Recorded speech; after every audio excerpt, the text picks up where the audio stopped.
kami dari kelompok 4 bukan tim investigasi ya, tapi kami bakal ngebedah kasus hukum di mana ranahnya adalah administrasi negara.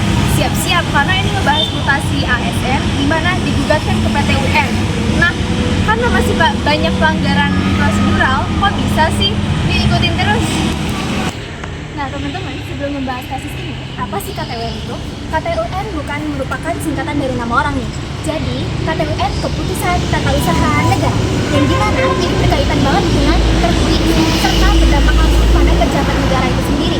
Jadi, ini tuh bersifat konkret, individual, serta final.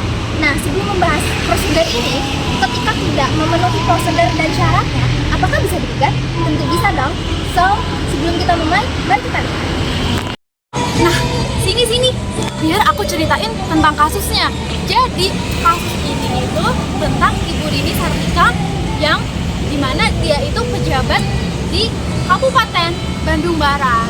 Beliau itu awalnya menjabat sebagai kepala Bapelitbangda di Kabupaten Bandung Barat ini. Tiba-tiba dimutasilah beliau ke staf ahli.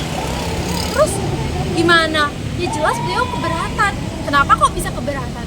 Udah turun jabatan, turun tunjangan, turun martabat pula. Siapa yang gak keberatan coba?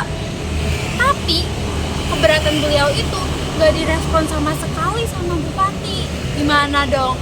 Akhirnya Ibu Rini langsung menggugat ke PT UN.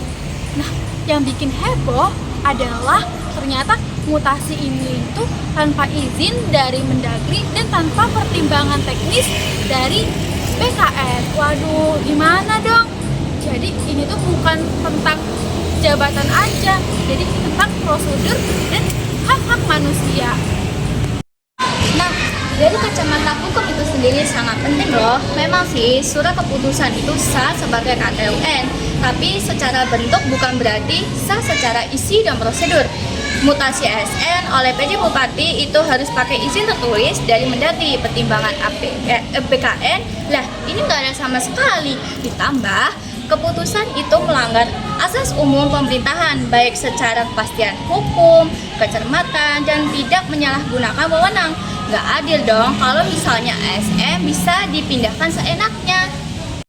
Nah, jadi kesimpulannya adalah tindakan PJ Bupati ini cacat hukum, gak sah karena melanggar asas legalitas dan prosedur. Bayangin aja, gak ada izin, gak ada alasan objektif, tapi langsung turun jabatan.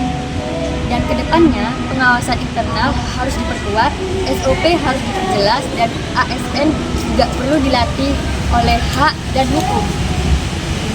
Dan buat kita sebagai calon praktisi, hukum harus siap berdiri untuk keadilan administratif. Karena hukum bukan sekedar pasal, tapi soal melindungi martabat manusia. Setuju?